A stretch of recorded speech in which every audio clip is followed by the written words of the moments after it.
So there are these tiny retro handhelds in the market that have piqued my interest, but I was definitely only going to review one of them on this channel, at least for now.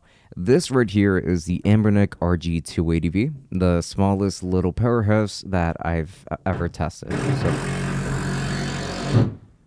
So let's dive right in.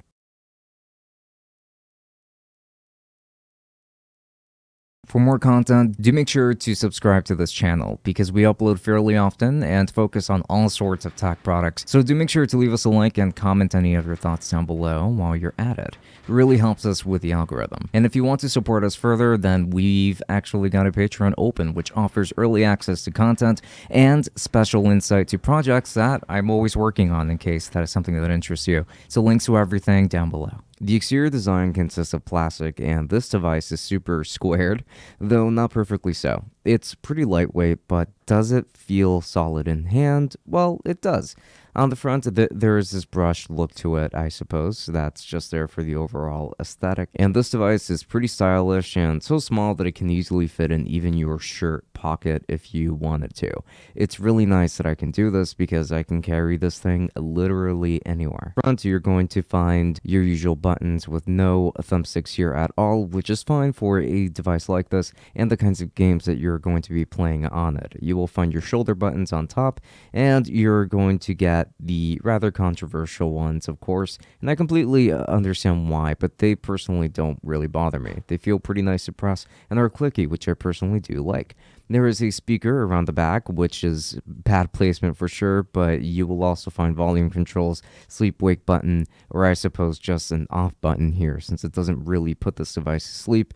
As far as I'm aware, there isn't really a way to put this device to sleep. And you're also going to find the double SD card slots and a headphone jack on top. Now, I'm still very surprised with everything that they managed to cram into this device. However, I wanted to note that the volume rocker has its logos kind of backwards because the volume up button is marked with the minus sign and the volume down button is marked with the plus sign. It's very odd oversight there. This device features a 2-inch 320 by 480 IPS display that does honestly look pretty nice. It's higher resolution than I expected from a device like this, especially for the money, but it does have a pretty nice display nonetheless. Now, the aspect ratio is obviously square than what you will expect to see out of more powerful units, but there isn't really a problem with that per se. It's just that I do always miss having 16:9. But overall, I do think that this is a nice display for any game that you will play with it, and I highly doubt that you will sit there and nitpick at it.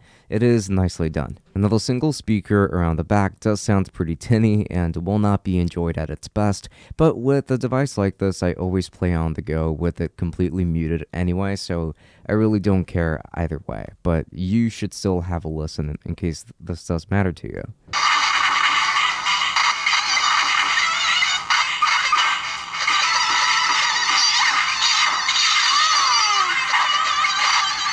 This device features a JZ4770 CPU, 512 megabytes of RAM, and a 2100 milliamp hour battery. It's pretty simple still here, and when it comes to the storage, it's all going to be external.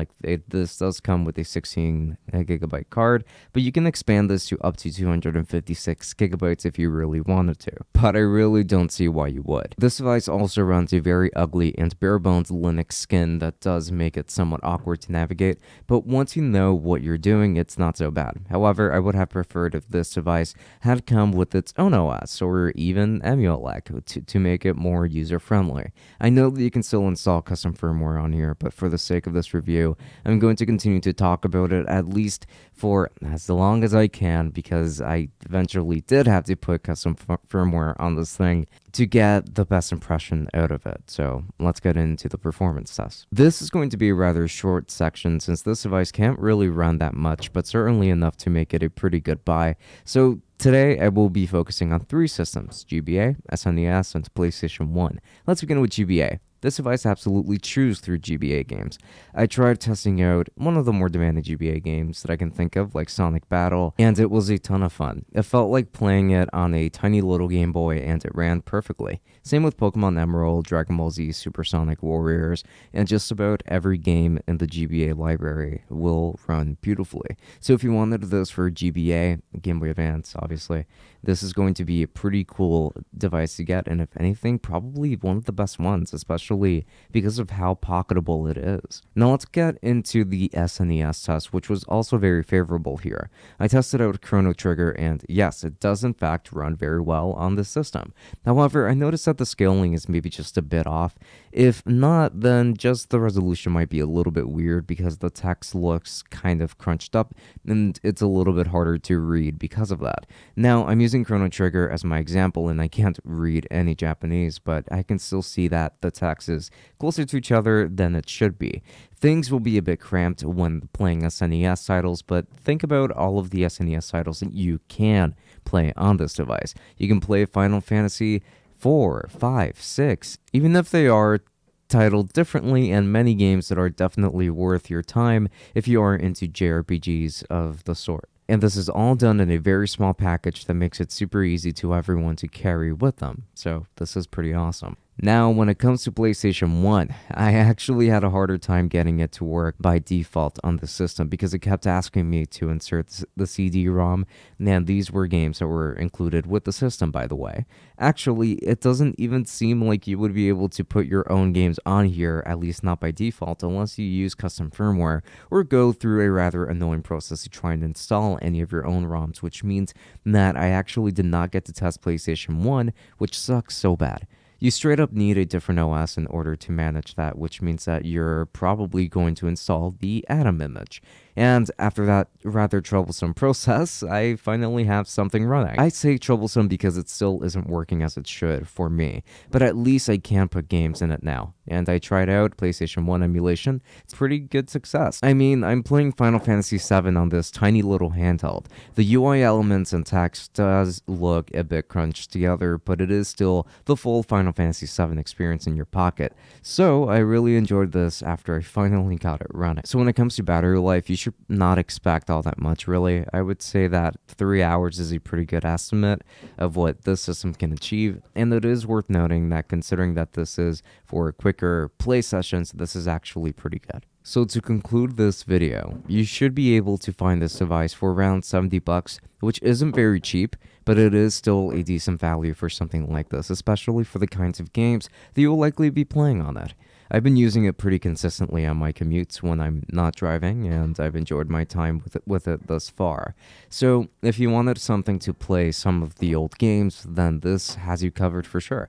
But you either install new firmware like the Atom image if you want more games that aren't in the system already, or want PlayStation 1 to work, for example, or you settle for the games that this comes with, which are still a lot. So keep that in mind because that's what really holds me back from giving it a blanket recommendation. But why not check out my playlist where I review a ton of other retro handhelds? I'm sure that there will be one that fits for you. I'm also finally going to be reviewing the Retro Pocket 2 Plus very soon, so do stay tuned for that. So thank you so much for watching this video up until the very end. It is always appreciated when you do, and I am going to be leaving affiliate links down to Amazon for this product in the description, so if you would like to use that, I would very much appreciate it. It does help out the channel quite a bit.